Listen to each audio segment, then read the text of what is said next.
students, welcome to your chemistry classroom, my YouTube channel Learn Chemi। प्यारे बच्चों, आज हम जिस टॉपिक पे बात करने वाले हैं that is nomenclature of coordination compounds। Very important topic from this chapter, from examination point of view also। तो इस चैप्टर में से सबसे important जो क्वेश्चन पेपर में आता है that is naming, nomenclature। Right जैसे आप ऑर्गेनिक कंपाउंड्स का करते हो ना, उसी तरीके से कोऑर्डिनेशन कॉम्प्लेक्सेस का। तो इसके भी कुछ रूल्स हैं। तो बेसिकली हम बात करेंगे पहले rules for nomenclature of coordination compounds. कोई बहुत ज्यादा रूल्स नहीं है, बहुत सिंपल से रूल्स हैं। मैंने इधर शॉर्ट लिस्ट किए हैं। Write only 7 points are to be remembered. आपको सिर्फ टोटल 7 पॉइंट्स को ध्यान में रखना है और विद प्रैक्टिस आप एकदम से एक्सपर्ट हो जाओगे। राइट चलिए, सबसे पहली बात, सबसे पहला ऑर्डर ऑफ नेमिंग आयोन्स। देखो बच्चे, ये रूल्स को बड़ा ज्यादा कॉपी में लंबी लंबी लाइंस बना के लिखने की जरूरत नहीं है। जैसा मैं आपको अभी करवाऊंगी, मेरे साथ साथ ही आप नोट करते जाएंगे तो बहुत बढ़िया होगा। तो सबसे पहले order of naming ions. Okay, तो इसके अंदर हम क्या करेंगे, कोई भी कोऑर्डिनेशन कॉम्प्लेक्स है उसमें दो पार्ट होंगे, एक होगा केटाइन और एक होगा एनाइन। और आपको पता है ये हमेशा ऐसे ही होते हैं। मैं अभी ब्रैकेट नहीं लगाऊंगी क्योंकि हमें नहीं पता कि वो केटाइन या एनाइन में से कोऑर्डिनेशन कॉम्प्लेक्स कौन सा है। ठीक है, तो अब ये मैंने लिखा NaCl, क्या नाम होगा इसका? क्लोराइड सोडियम, नहीं सोडियम क्लोराइड। आप इसका नाम लिखते हो sodium chloride. Okay, CaCl2 calcium chloride. Okay, NaOH sodium hydroxide. Means आपने केटाइनिक पोर्शन को पहले बोला और एनाइनिक पोर्शन को बाद में। जब भी आप किसी इनऑर्गेनिक कंपाउंड का नाम लिखते हो, शुरू से आप ऐसा ही करते आ रहे हो। कॉपर सल्फेट, तो पहले आपने कॉपर बोला फिर आपने सल्फेट बोला। मतलब कि आपको नाम लिखने के टाइम आप क्या ध्यान में रखेंगे, यू हैव टू, जब ऑर्डर की बात कर रहे हैं ना, ऑर्डर ऑफ नेमिंग आयोन्स, तो name of cation followed by name of anion. अभी मैंने यहां पे एग्जांपल नहीं देनी है, तो आप जो भी नाम लिखेंगे आप किस तरीके से लिखेंगे, cation, name of cation is written first followed by name of A9. अभी आप इस चीज को भूल जाइए कि इसमें केटाइन या एनाइन में से कोऑर्डिनेशन कॉम्प्लेक्स कौन सा है। जस्ट ध्यान में रखना है पहले केटाइन और उसके बाद में एनाइन। राइट, ये हो गया आपका first point. Okay, then naming the coordination entity. Okay, second point, naming the coordination entity. आपको पता है कोऑर्डिनेशन एंटिटी क्या होती है? It is a square bracket containing, एक मेटल होगी और मेटल के साथ लगे होंगे लाइगेंड्स। लाइगेंड्स इसके साथ एक्स हो सकते हैं, मुझे नहीं पता कितने लगे हैं, जनरल एक मैं बता रही हूं। एक आपके पास सेंट्रल मेटल एटम या आयन होगा और उसके साथ क्या लगे होंगे, लाइगेंड्स। राइट, तो ये बन गई कोऑर्डिनेशन एंटिटी। अब कोऑर्डिनेशन एंटिटी का नाम हम कैसे लिखते हैं? तो हम क्या लिखते हैं, नेम ऑफ कोऑर्डिनेशन एंटिटी को जब हम नाम देते हैं, name of ligands is written first. पहले हम जब भी ब्रैकेट के अंदर के जो भी हमारे पास कॉन्स्टिट्यूएंट्स होंगे तो हम कैसे लिखेंगे नाम? लिखने में तो सबसे पहले सेंट्रल मेटल एटम लिखी होती है और उसके बाद में लाइगेंड्स। लेकिन जब हमने नाम लिखना है, you have to name the ligands first followed by name of central metal atom और आयन। समझ आ गई बात? आगे हम बहुत से एग्जांपल्स करने वाले हैं। मतलब अगर यहां पे मेरे पास लिखा हो कोबाल्ट और साथ में लिखे हों 6 अमोनिया, तो मुझे पहले किसका नाम लिखना है? अमोनिया का, और उसके बाद में किसका लिखना है? कोबाल्ट। पहले अमोनिया का नाम लिखेंगे और उसके बाद में कोबाल्ट का। लेकिन मैं डायरेक्ट अमोनिया नहीं लिखूंगी, इसके बारे में हम आगे बात करेंगे। अभी आपने 2 रूल किए। सबसे पहले बात, name of cation is followed by the name of anion. जब भी आप नाम लिखेंगे पहले केटाइन का, उसके बाद एनाइन का, राइट। अब चाहे उनमें से कोई भी कोऑर्डिनेशन एंटिटी हो। दूसरा, अब कोऑर्डिनेशन एंटिटी आ गई और कोऑर्डिनेशन एंटिटी के अंदर एक सेंट्रल मेटल एटम या आयन होगा और उसके साथ लाइगेंड्स लगे होंगे। तो पहले किसको नाम देना है? पहले आप लाइगेंड्स का नाम लिखेंगे और उसके बाद में सेंट्रल मेटल एटम या आयन का। क्लियर? अब तीसरी बात, अब लाइगेंड्स का नाम लिखना है तो आपको पता होना चाहिए लाइगेंड का नाम हम किस तरीके से लिखेंगे, किस लाइगेंड का क्या नाम होगा। तो ये भी हो गया। Now third is naming of ligands. Naming of ligands, okay. देखो बच्चे, जितने भी एनाइनिक लाइगेंड्स होंगे, मीन जिनके ऊपर नेगेटिव चार्ज है, एनाइनिक लाइगेंड्स मतलब having negative charge, ligands with negative charge, तो उनका जो नाम है एंड्स विद, जितने भी हमारे पास एनाइनिक लाइगेंड्स होंगे, नेगेटिवली चार्ज्ड आयॉन्स होंगे, दे विल एंड विद ओ। उनके लास्ट में ओ लिखा जाएगा। ठीक है, एग्जाम्पल मैं देती हूं अभी। ठीक है, जितने भी केटाइनिक होंगे, केटाइनिक ligands, their name ends with em, sodium, calcium, potassium, strontium, barium, em, right? केटाइनिक ligand का नाम जो है that will end with em. Okay, cation, A9, अब क्या बचे? न्यूट्रल। न्यूट्रल लाइगेंड्स, इनके लिए नो स्पेशल एंडिंग, इनका अपना नाम होगा, इनके लिए कोई भी स्पेशल एंडिंग नहीं है। ठीक है, आप लोगों ने इसको ही लिखना है। ओके, अब हम एक लिस्ट बना लेते हैं। Let me have a list. तो सबसे पहले हम बात करते हैं एनाइनिक लाइगेंड्स के बारे में। ठीक है, और एनाइनिक लाइगेंड्स के अंदर जैसे मेरे पास है F negative, Cl negative, Br negative, I negative, OH, ये negative charge, OH negative, NO2 negative, Cn negative, SCN negative, O2 negative,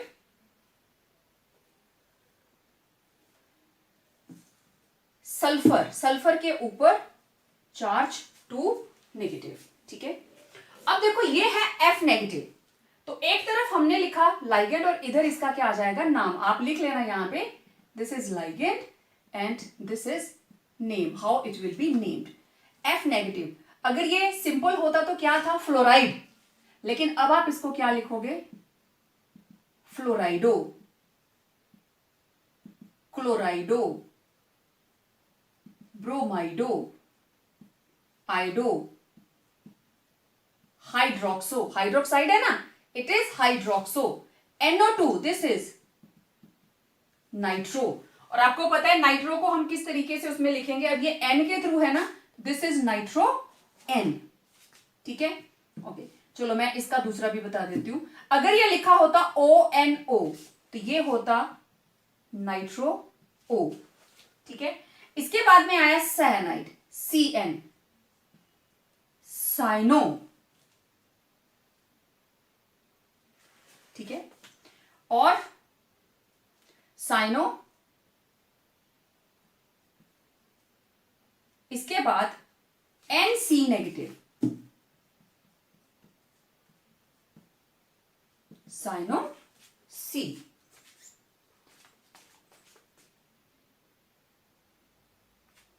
well, next is cyano. तो देखो बॉन्डिंग इधर से है, जो इधर लिखा है बॉन्डिंग इसके थ्रू है, साइनो C। तो अगर ये NC नेगेटिव होता तो बॉन्डिंग इज थ्रू N, तो ये होता साइनो N। इनको हम साइनो आइसोसाइनो भी लिख सकते हैं, लेकिन डोंट गेट कंफ्यूज, आप सिर्फ साइनो को ही याद रखिए। बॉन्डिंग थ्रू कार्बन तो cyano C, bonding through nitrogen तो cyano N. Okay, SCN negative, bonding through sulphur, this is thiocyanato, this is thiocyanato. और थायोसाइनेटो कौन सा? सल्फर के थ्रू, थायोसाइनेटो S। और अगर ये होता NCS तो यहां बॉन्डिंग किसके थ्रू है? नाइट्रोजन के थ्रू। इधर से बॉन्डिंग स्टार्ट होती है, ऐसे कोऑर्डिनेशन ऐसे होगी इधर से, ठीक है, इधर N से O से, बाकी ये तो इसी के साथ ही जुड़े होते हैं। तो दिस इज थायोसाइनेटो N। समझ आ गया सबको? ओके, हमारे पास और भी हैं। अगेन इधर मैं लिस्ट बना लेती हूं, लाइगेंड, और इधर इसका लिखेंगे हम नाम। ओके, O2 नेगेटिव, ऑक्सीजन के ऊपर 2 नेगेटिव चार्ज, ऑक्साइड, तो इसको हम बोल देते हैं ऑक्सो। देन सल्फर के ऊपर 2 नेगेटिव चार्ज तो सल्फाइडो। ओके, NH2, NH2 के ऊपर -1 चार्ज, तो दिस इज अमाइडो। अमाइड होता है अमाइडो। ओके, एक H और हटा दिया, NH2 negative charge, this is imido, IMIDO। Nitrogen के ऊपर 3 नेगेटिव चार्ज, तो इट इज कॉल्ड नाइट्राइडो। वैसे नाइट्राइड होता है ना, N3 नेगेटिव, नाइट्राइड, तो ये बन गया नाइट्राइडो। अगर फॉस्फोरस के ऊपर 3 नेगेटिव चार्ज, तो इट इज फॉस्फिडो, ठीक है, नाइट्रोजन से नाइट्राइडो, फॉस्फिडो। ओके, CO3 2 नेगेटिव, कौन है ये? कार्बोनेट, तो इसको हम क्या लिखेंगे? कार्बोनेटो। ओके, SO4 2 नेगेटिव, सल्फेट, क्या लिखोगे? सल्फेटो, ठीक है। इसी तरीके से C2O4 2 नेगेटिव, ऑक्सैलिक एसिड का डेरिवेटिव ऑक्सालेट, आप इसको क्या लिखेंगे? ऑक्सालेटो। ओके, NO3 नेगेटिव, नाइट्रेट, आप क्या लिखोगे? आप लिखोगे नाइट्रेटो। देन CH3COO नेगेटिव, एसीटेट, आप लिखेंगे एसीटेटो। तो आप देखो जितने भी लाइगेंड्स हमारे पास हैं, हमने इन सबके नाम के साथ क्या लगा दिया? O, ठीक है। अभी एक दो और मेरे पास नाम है, उनको मैं यहां ले लेती हूं ऊपर, सो दैट जब आप लोग स्क्रीनशॉट लें तो सारे के सारे जो नाम है ये एक में ही आ जाएं, ठीक है। देन SO3 2 नेगेटिव, वो था सल्फेट, ये बन गया सल्फाइट, सल्फाइट, तो इसको क्या बोलेंगे? सल्फाइटो, ठीक है। देन S2O3 2 नेगेटिव चार्ज, तो दिस इज कॉल्ड थायोसल्फेटो। इसको थायोसल्फेटो क्यों बोला? देखो ये कैसे बना, SO4 2 नेगेटिव, एक ऑक्सीजन हटाई, उसकी जगह पे सल्फर लगा दी, ठीक है, तो अब सल्फर हो गए 2 और ऑक्सीजन कितनी रह गई? 3। तो जब सल्फर ऐड हो जाती है तो वर्ड क्या लगता है? थायो। यहां देखो CN के साथ सल्फर लगी थी तो थायो वर्ड लग गया, तो ये बन गया थायो सल्फेटो। सल्फेट से बना दिया हमने थायोसल्फेट। तो क्योंकि एंड में O लगाना है तो इट विल बी थायोसायनेटो, राइट। तो जितने पॉसिबल थे, जितने एनाइंस हम यूज कर सकते थे, मैंने सारे के सारे आपको लिख दिए हैं, ठीक है। तो इस तरीके से आप इन एनाइंस को यूज करेंगे for the naming of ligands in naming of coordination complexes, ठीक है। अच्छा, एक और है ClO3, नेट चार्ज -1, दिस इज क्लोरेटो, ठीक है। जितने मेरे को मिल रहे हैं मैं सारे के सारे लिस्ट में ऐड कर देती हूं, दिस इज क्लोरेटो। हाँ, one more, this is H negative, hydride, it will be hydrido, right. तो प्यारे बच्चों, अब आप लोग स्क्रीनशॉट ले लीजिए ठीक है, और बेहतर यही रहेगा मेरे साथ साथ बनाएंगे तो और भी अच्छा रहेगा, ठीक है। ओके, चलिए अब बात करते हैं, एनाइनिक हो गए, अब बात करेंगे हम केटाइनिक लाइगेंड्स के बारे में, ठीक है। किसी की कोई क्वेरी होगी तो do right me in your comment section. कोई भी जो मेरे पास क्लास में पढ़ते हैं या जो भी व्यूअर्स हमें देखते हैं, आप अपनी क्वेरी भेज सकते हो। I will definitely answer to that. अब देखते हैं केटाइनिक लाइगेंड्स। केटाइनिक लाइगेंड्स कोई बहुत ज्यादा नहीं है, ठीक है, वेरी लेस, बहुत कम है। जैसे NO2 net charge 1 positive, it is known as nitronium, क्योंकि इसके एंड में क्या लगना है, ium, they will end with ium, तो ये बन गया नाइट्रोनियम। और ये है नाइट्रोसो ग्रुप, इसके ऊपर चार्ज, तो ये बन गया नाइट्रोसोनियम, नाइट्रोसोनियम। ओके, ये है NH2, आपको पता है इसका नाम होता है हाइड्राजीन। हाइड्राजीन ने एक H पॉजिटिव एक्सेप्ट किया, ये बन गया हाइड्राजीनियम, ठीक है, इसका नाम हो जाएगा हाइड्राजीनियम आयन, ठीक है। हाइड्राजीन होती है NH2, this is hydrazine. Lone pair दोनों पे एक H पॉजिटिव आया और उसने ये लोन पेयर ले लिए, तो ये बन गया NH2 NH3 पॉजिटिव, ठीक है, हाइड्राजीनियम आयन।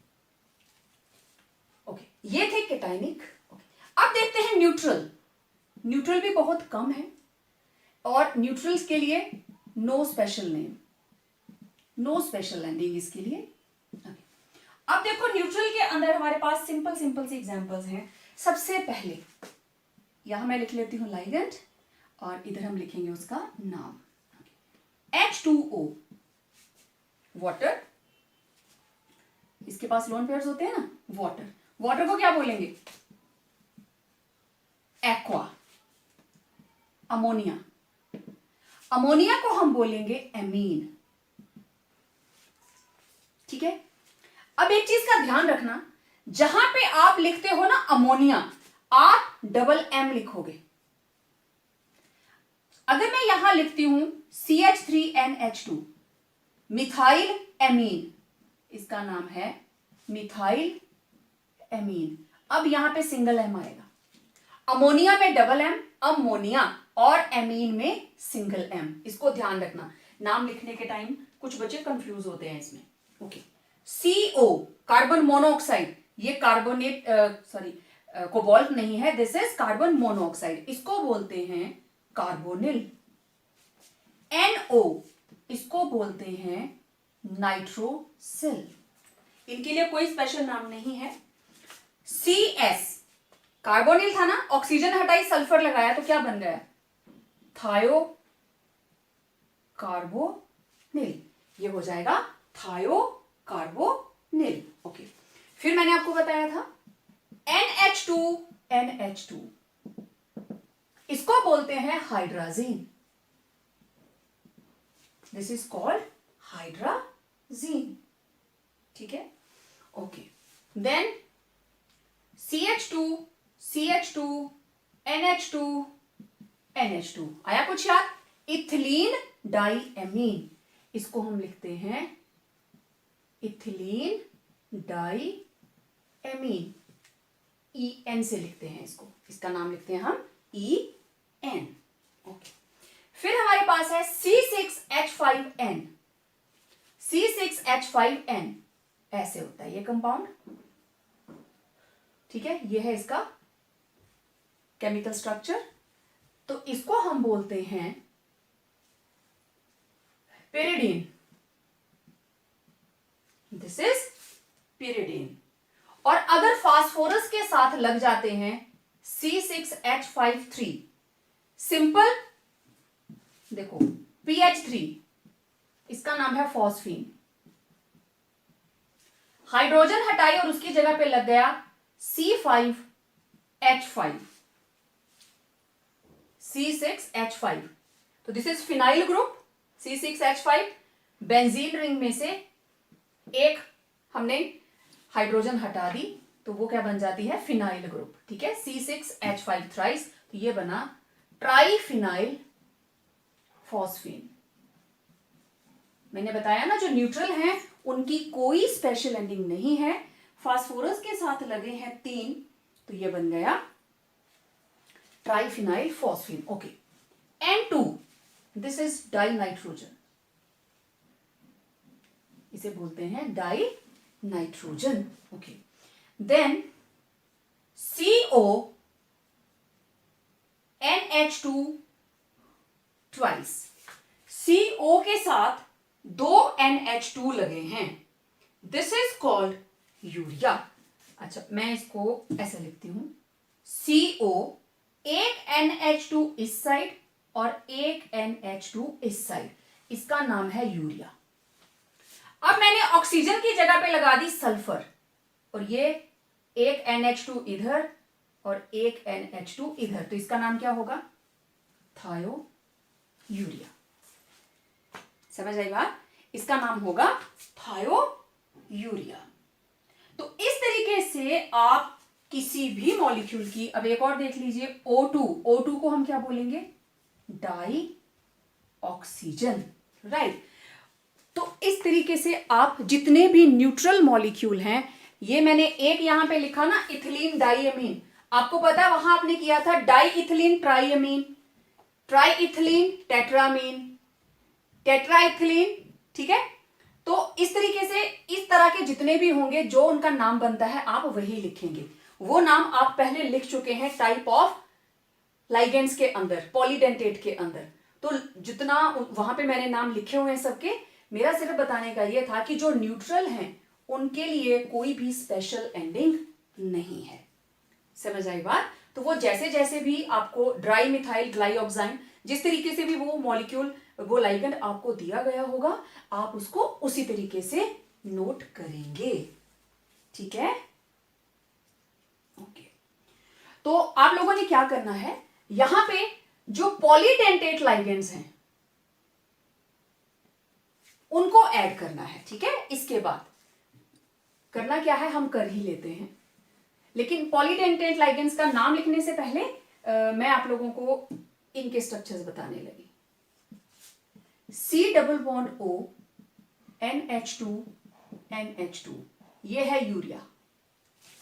यहां से ऑक्सीजन हटाई, सल्फर लगा दी। ठीक है, तो ये बन गया हमारे पास थायो यूरिया। तो दिस इज थायो यूरिया। ठीक है, ओके। अब जो पॉलीडेंटेट के अंदर आप लोगों ने स्ट्रक्चर्स बनाए हुए हैं, मैं जस्ट अब उनको थोड़ा सा आपको बता देती हूं। जैसे आपने वहां पे लिखा हुआ है CH2 NH2 and COO negative. ठीक है, तो ये है हमारे पास ग्लाइसिनेटो, नेगेटिव चार्ज एनाइन है ना, ग्लाइसिनेटो, ग्लाइसिन से बन गया ग्लाइसिनेटो। ओके, वन मोर, खुद मेरे को नाम बताएंगे इसका क्या बनेगा। 2 CH2, इसके बाद यहां लगने थे NH2, इथिलीन डाइअमीन बन जाता, लेकिन हमने क्या किया, इसकी दोनों H हटा दिए और यहां लगा दिया एसीटेट ग्रुप।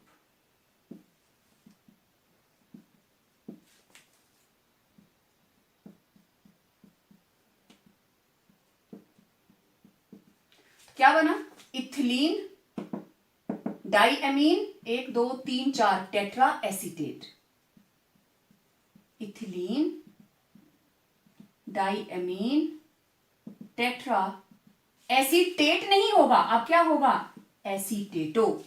और इसको जब आप फॉर्मूला के अंदर लिखते हो तो आप वहां लिखा होता है EDTA, ethylene diamine tetra acetate, लेकिन एज अ लाइगेंड जब ये यूज होगा आप क्या लिखेंगे, टेट्रा एसीटेटो। वहां पे जब हम नॉमेनक्लेचर करेंगे ना, मैं वहां पे बताऊंगी आप लोगों को। ठीक है बच्चे, ओके। फिर पॉलीडेंटेट ये तो हो गया, एनाइन के एग्जांपल्स हो गए। ओके, न्यूट्रल का देखिए, ठीक है, न्यूट्रल का देखिए, CH2 CH2 CH2 CH2 CH2 CH2, कितने अमीन हो गए? 3। जोड़ो जरा इनको, NH NH NH2 NH2, एक अमीन, दूसरी अमीन, तीसरी अमीन, चौथी अमीन, है ना? याद आया कुछ? आप अपने नोट्स चेक कर सकते हो वहां पे। तो 1 2 3, this is try ethylene tetra amine. तो इसका नाम हम लिखते हैं ट्राई इन। इथिलीन आइनिन को क्या लिखा था? सिर्फ इन। तो इसको जब हम नाम लिखेंगे या किसी भी एंटिटी के अंदर होगा तो ये ऐसे लिखा हुआ होगा कि कोबाल्ट के साथ प्रेजेंट है ट्राई इन, ऐसे ट्राई इन ऐसे लिखा होगा। तो इसका पूरा नाम क्या है? Try ethylene tetra amine. Try ethylene tetra amine, right? तो इस तरीके से जितने भी लाइगेंड्स आपको वहां पे मिलते हैं, दिखते हैं, आप उन सभी को इसी लिस्ट के अंदर नोट कर लें, क्योंकि जब आप लोग नाम लिखेंगे ना, it will help you a lot, क्योंकि वहां पे अलग अलग लाइगेंड्स लगे होंगे तो फिर सारे पेज पलटने की जरूरत नहीं होती। तो अभी आप लोगों ने अपडेट की नेम्स ऑफ लाइगेंड्स की लिस्ट, ठीक है?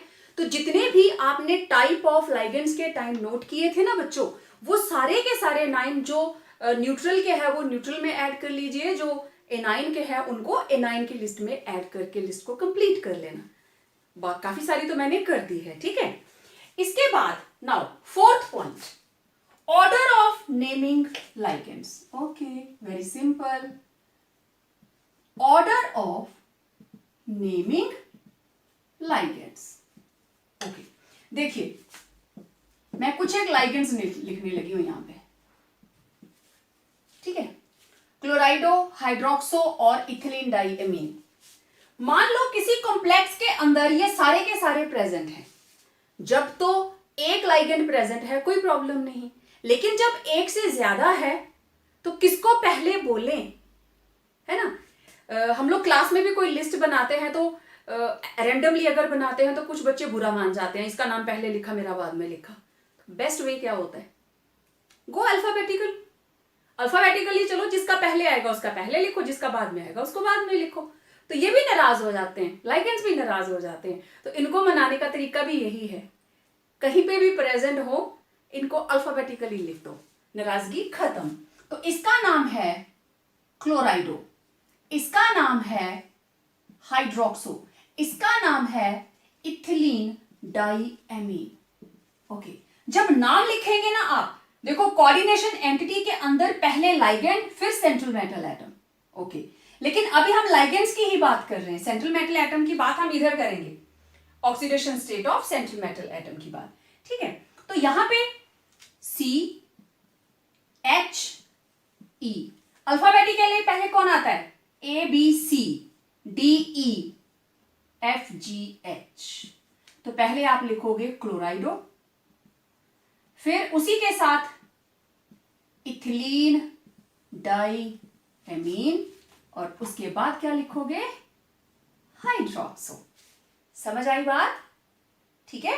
तो alphabetically name of ligands when more than one type of ligands are present, ligands are present, names are written in alphabetical order। बिल्कुल सिंपल, कोई लड़ाई झगड़ा नहीं। their name are written in alphabetical order। Clear? Okay, इसके बाद numerical prefixes to indicate number of ligands. Okay, अब एक से ज्यादा टाइप के लाइगेंड्स हो जाएं तब नाम कैसे लिखना है, बात हो गई। अब देखें, अगर एक ही लाइगेंड एक से ज्यादा बार प्रेजेंट हो तब हमने क्या करना है? तो अब नंबर 5 के ऊपर आई हमारे पास न्यूमेरिकल प्रीफिक्सेस। ठीक है, देखिए सिंपल लाइगेंड्स, क्लोराइडो, ब्रोमाइडो, ठीक है, जो मोनोडेंटेट है, मोनोडेंटेट, ठीक, सिंपल, कार्बोनेटो, ऑक्सलेटो, सल्फेटो, सिंपल लाइगेंड्स के अंदर आ गए सारे के सारे मोनोडेंटेट्स। ठीक, जब ये प्रेजेंट है एक से ज्यादा, if more than one are present, okay, अगर दो हैं तो हम लिखेंगे डाई, अगर तीन है हम लिखते हैं ट्राई, चार है हम लिखते हैं टेट्रा, पांच है हम लिखते हैं पेंटा, और 6 से ज्यादा तो है नहीं, हम लिखते हैं hexa. Right, clear?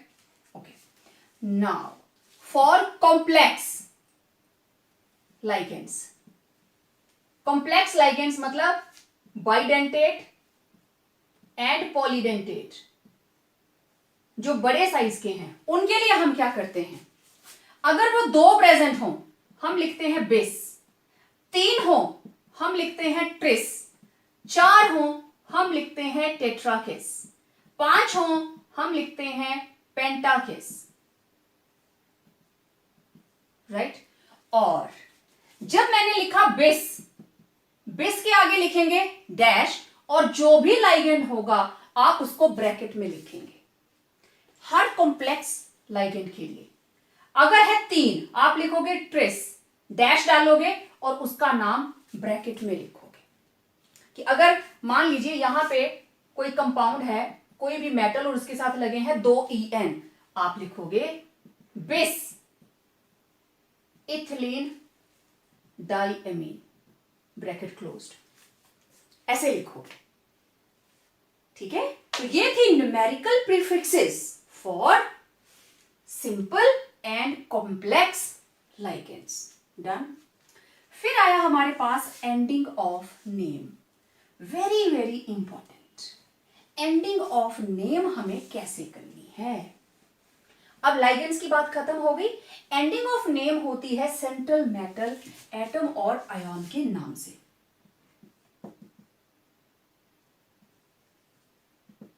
Ending of name, ठीक है, तो एंडिंग ऑफ नेम हम करेंगे with name of central metal, atom और आयन। ठीक है, अब कैसे? अगर तो ये कॉम्प्लेक्स है anionic, for anionic complexes, for anionic complexes 8 is added to name of central metal, atom और आयन। कैसे?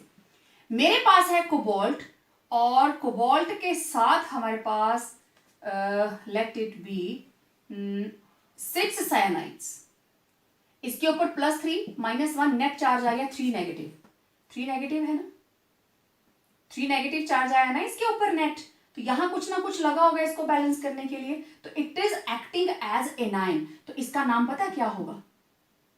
Cobalt, cobaltate. सिर्फ सेंट्रल मेटल एटम का नाम बता रही हूं मैं, इसका नाम होगा कोबाल्टेट। अगर यहां पे जिंक प्रेजेंट है और ये एनाइन है, let it be 4 cyanides, 2 charge negative, anion आ गया, तो इसका नाम क्या होगा? जिंकेट। अगर एल्यूमिनियम होगा एनाइन में तो ये होगा एल्यूमिनेट। अगर सिल्वर होगा तो इसको हम लिखते हैं आर्जेंटेट। अगर आयरन होगा तो हम लिखेंगे फेरेट। ठीक है, कोबाल्टेट हो गया। अगर निकल होगा तो हम लिखते हैं निकलेट। तो इस तरीके से बहुत सारी मेटल्स हैं हमारे पास। ओके, अगर कॉपर है तो आप लिखते हो क्यूपरेट। ठीक है, अगर क्रोमियम है तो आप लिखेंगे क्रोमेट। ठीक है, अगर टंगस्टन है आप लिखोगे tungstate. You will write W, W is the sign of tungsten, आप लिखोगे टंगस्टेट। ठीक है, गोल्ड, ऑरिएट, ठीक है, जिंक भी हो गया, यस जिंक भी हो गया, aurate and one more SN, stannate means कोई भी मेटल हमारे पास प्रेजेंट होगी और वो एनाइनिक कॉम्प्लेक्स में है तो आप उसका नाम कैसे एंड करोगे? You will add 8, right? Okay, तो ये था, लिस्ट बना लेनी है आपने, एग्जांपल्स दिए मैंने कि इसको किस तरीके से लिखना है। okay. अब देखते हैं केटाइनिक कॉम्प्लेक्सेस के बारे में हम क्या करेंगे। ये थे एनाइनिक कॉम्प्लेक्सेस, अब केटाइनिक कॉम्प्लेक्स।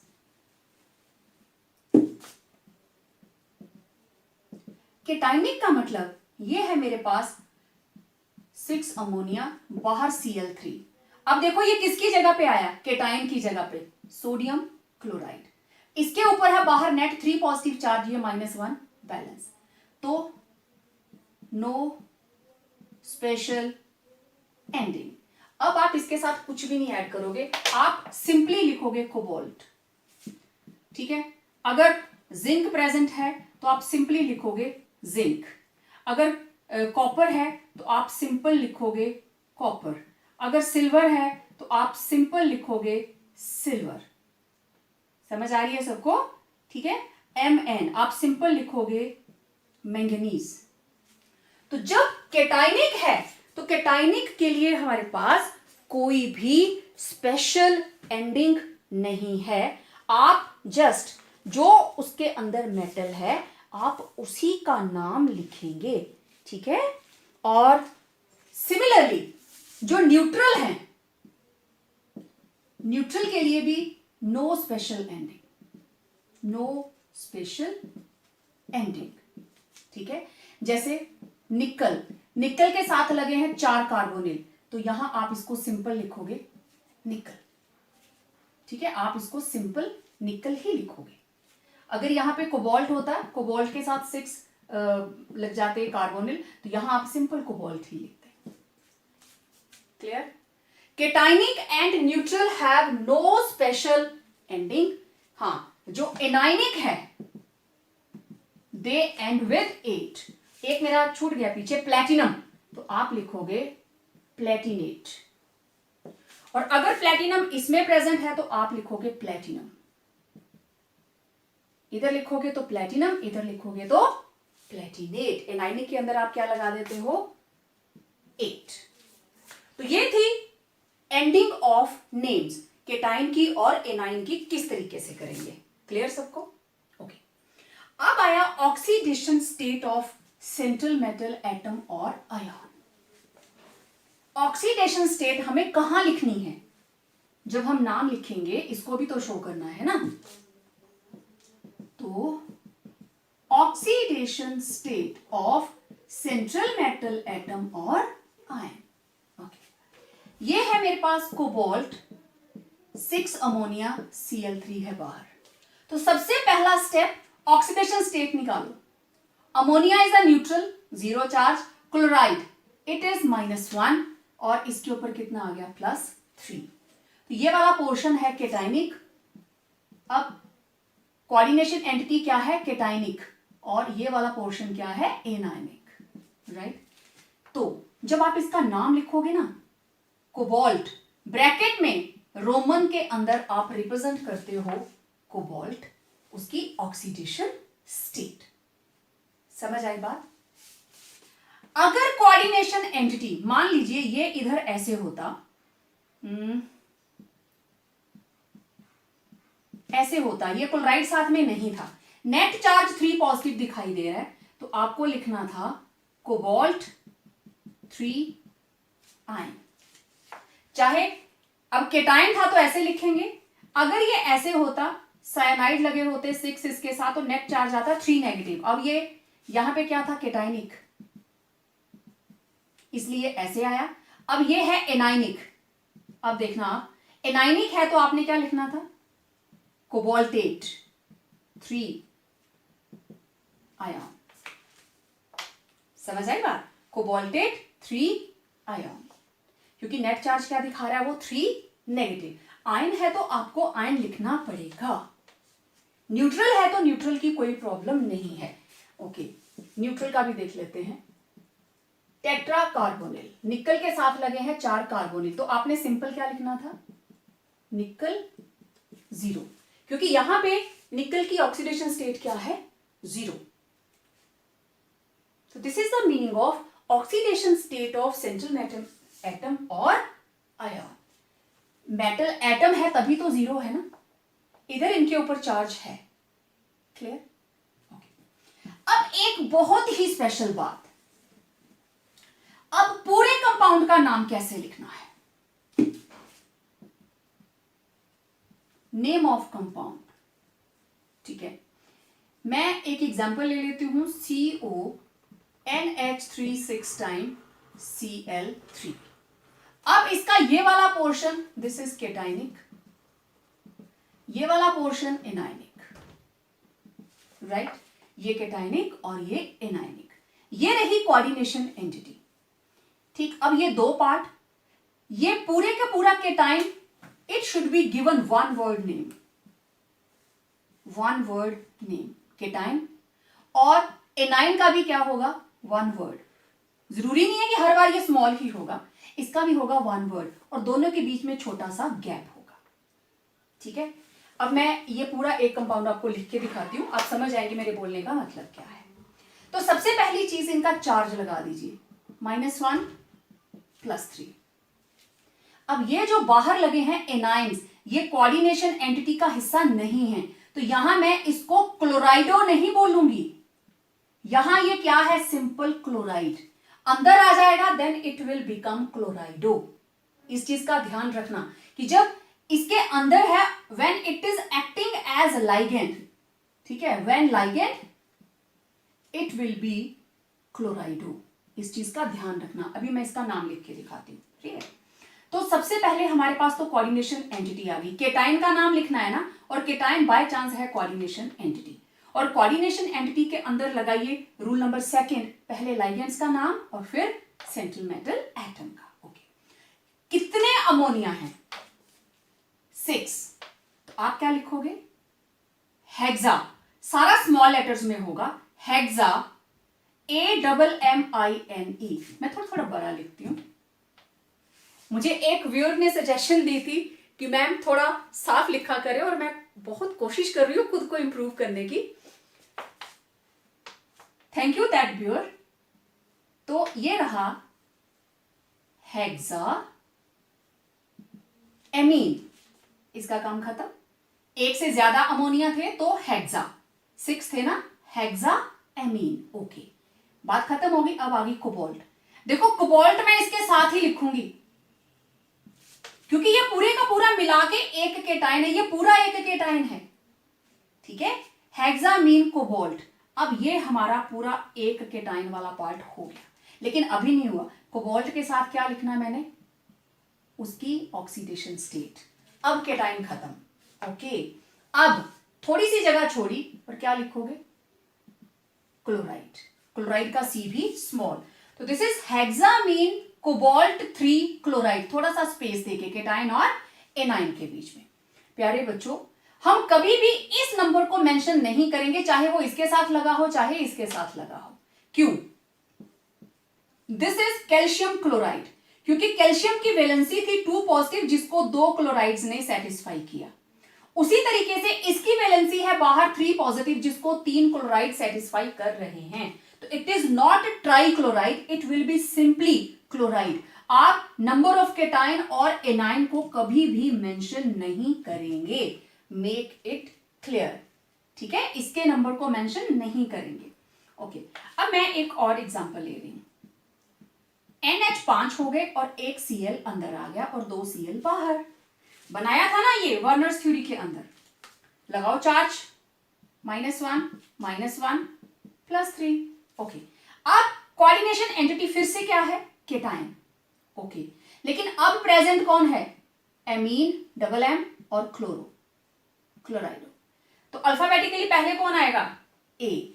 ठीक है, तो कितने ए हैं, 5। हम लिखेंगे पेंटा एमीन, उसके आगे साथ ही क्लोराइडो, फिर आ गया central metal atom cobalt 3, cation का काम खत्म, थोड़ी सी जगह छोड़कर क्लोराइड।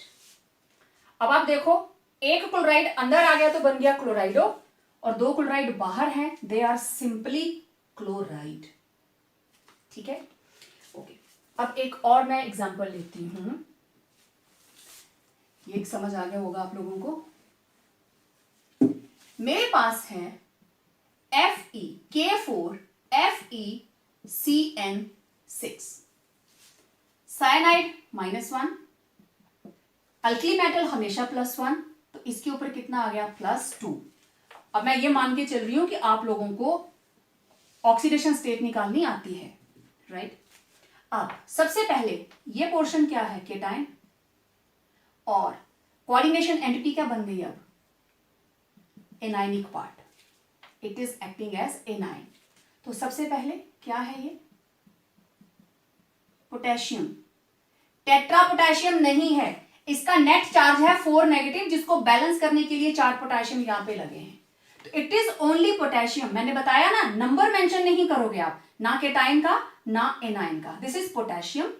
थोड़ी सी जगह छोड़ेंगे, अब आप एनाइन की बात करोगे, एनाइन में लगे हैं साइनो, कितने 6, तो आप लिखोगे हेक्सासाइनो, हेक्सासाइनो, ओके। आगे क्या लिखेंगे, 8 फेरेट 2, नाम खत्म। एनाइनिक था, हेक्सासाइनो फेरेट 2, खत्म। इसके ऊपर कोई चार्ज नहीं है, अब ये पूरा का पूरा कंपाउंड लिखा है, पोटेशियम हेक्सासाइनो फेरेट 2। समझ आ गई बात। तो इस तरीके से केटाइन और एनाइन पूरे का पूरा नाम क्या है, 1 वर्ड, लेकिन इनके अंदर बड़ा ज्यादा गैप भी नहीं छोड़ना कि ऐसे लगे बहुत ज्यादा गैप छोड़, थोड़ा सा गैप छोड़कर केटाइन और एनाइन अलग दिखना चाहिए, लेकिन coordination entity is a 1 word name, क्योंकि अब ये पूरे का पूरा इट इज कंप्लीट 1 एनाइन, जैसे NaCl, तो अब Cl की जगह पे ये पूरा इतना बड़ा एनाइन लिखा हुआ है। क्लियर हो गई बात।